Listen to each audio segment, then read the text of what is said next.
Hi everyone, this is Daisy and welcome to my channel. Please do not forget to like, share, and subscribe. For today's video, we are going to repat yung ating sedum clavatum. First, let's have a trivia. Sedum clavatum is a succulent that grows in compact rosette that elongates into long stem with time. It is one of the most aromatic succulent plant that has a refreshing fruity fragrance. So, kaya sinasabi nila na mabango yung sedum clavatum. So, ito yung pot ng sedum clavatum ko. Magti 3 years na siya sa akin. I think nabili ko siya sa Plant Culture PH online dati. So, I bought it for 1,200. I think one pot na hindi siya ganong kalash. Pero kasi, it's from Korea.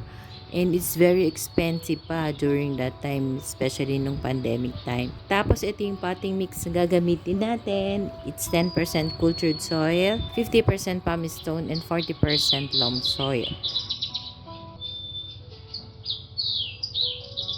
So, ito naman yung pot na gagamitin natin. It's a clay pot or terracotta pot. I bought it in Daiso, Japan.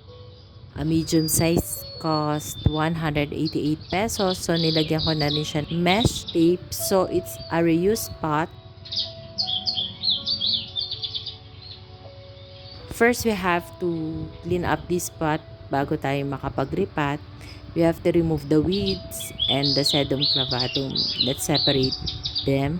Nung una, ang bala ko talaga is tanggalin lang yung weeds dito. And nakita ko sobrang laki na ng weeds.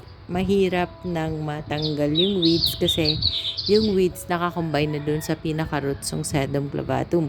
So, nag-decide na rin ako i-repat siya kasi more than 2 years na siya or magti 3 years na siya. Hindi ko pa nga siya nare-repat. So, this is the first time na i-repat ko siya.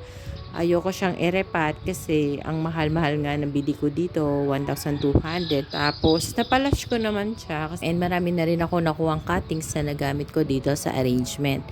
So, nung una natatakot akong i-repat kasi nga medyo maselan siya noon nung panahon ng pandemic. Pero right now, hindi na siguro siya ganun kaselan kasi naka-cope up na siya dito sa climate natin sa Silang Cavite. And then, tsaka parang masyado ng malaking pot niya para sa kanya.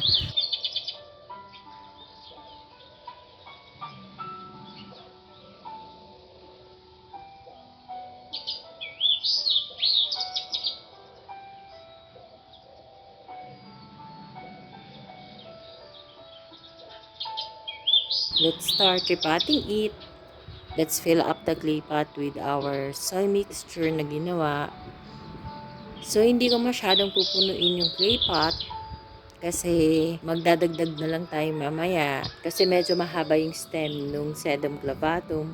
And yung sedum clavatum, napansin ko na medyo stress in color na rin yung mga petals niya sa ibang rosette. Pero marami siyang BB, so hindi lang siguro nakagrow talaga dahil sa malalaking weeds.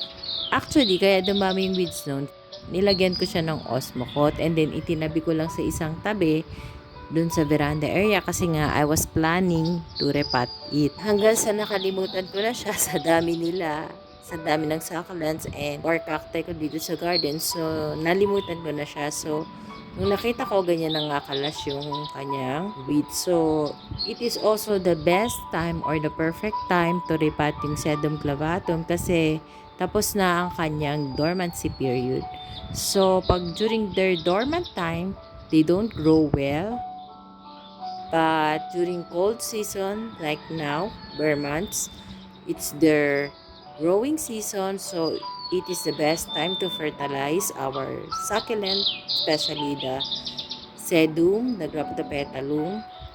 So, it's their growing time. So, it's time for us to utilize this time to let them grow more.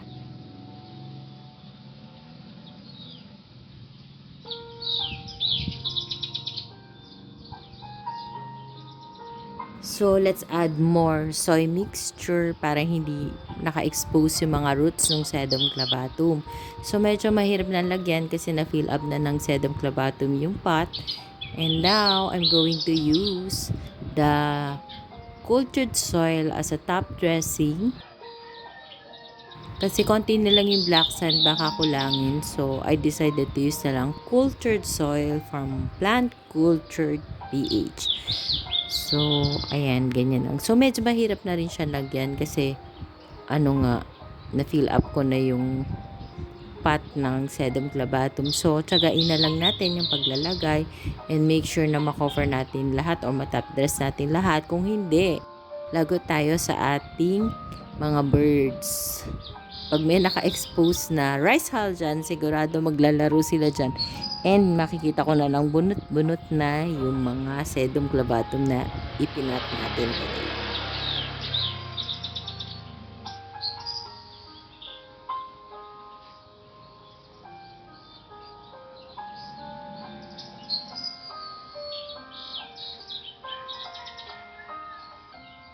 I'm finally done with the first pot. Akala ko kasya na sila lahat, so hindi pala.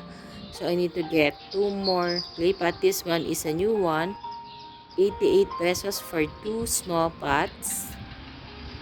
May mas maliit pa dito na clay pot yung tinaniman ko na ng variegated gymnocalcium na galing kay Sisi Mitch. So, yun yung pinakamaliit. 4 pieces naman for 88. Ito naman, pag ganitong size na small, 2 pots for 88 pesos. And 188 naman yung malaki. Medium size.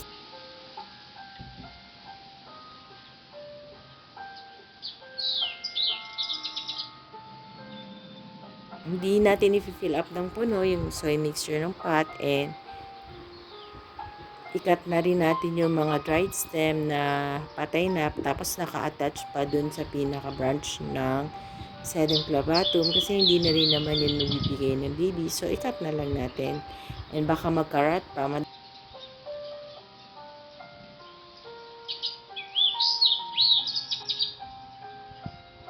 So, ayan. I think I can fill up these 2 pots dun sa mga remaining na natira na maliliit na sedum clavatum. And I'll use cultured soil as top dressing ulit para maganda or pare-parehas na sila. Kasi maliit lang naman talaga tong pot na to. I think it's around 4 inches lang in diameter. Wala pa nga yatang 4 inches. Between 3 to 4 inches lang. So, medyo malaki lang siyang tingnan pero actually hindi siya malaki. So, pinupulot ko lahat ng maliliit na stem or naiwan na cuttings ng sedum clavatum kasi sayang ang mahal niya, di ba? Pero ngayon, makakabili na yata kayo ng mura online ng mga sedum clavatum. So, yan, pag nilalagaan nyo talaga yung mga succulent, tatagal talaga sila sa inyo. Basta proper way ng pag-aalaga yung ginagawa nyo. Tapos medyo mahirap pang i-separate yung mga sedum clavatum dun sa weeds kasi talaga naman yung weeds kung saan sumisingit at ang hirap nilang tanggalin. So, mamaya sa closer look, makikita nyo madumi yung rosette niya kasi nasa rain or shine area siya tapos nirepat natin. So, nalagyan siya ng mga soil. Okay lang yan kasi once na winater naman natin yan, after a week, mawawash out din naman yan. So, kailangan maghintay tayo ng 7 days or 1 week bago natin siya diligan kasi nagalaw natin yung mga roots niya. And then, isasama ko pa rin dito yung napakaliit na mga babies na nakuha natin kasi sayang yan. Mag-grow din yan. Basta hindi sila kukunin ng mga house bird. And then, may nalaglag din na leaves. Ilagay din natin.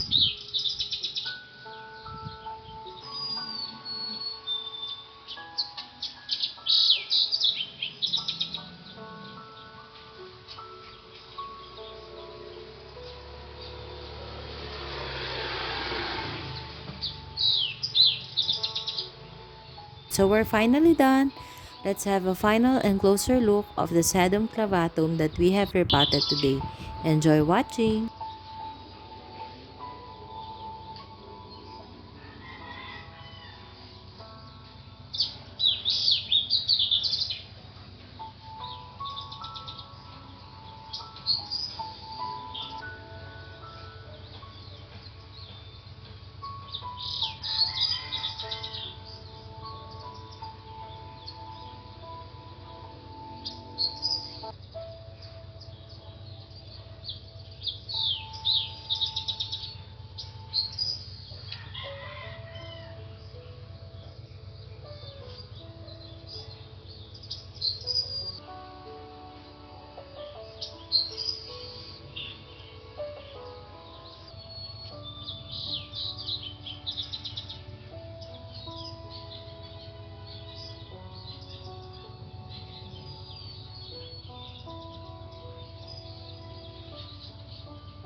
So that's all for today's video, guys. I hope you like my sharing for today.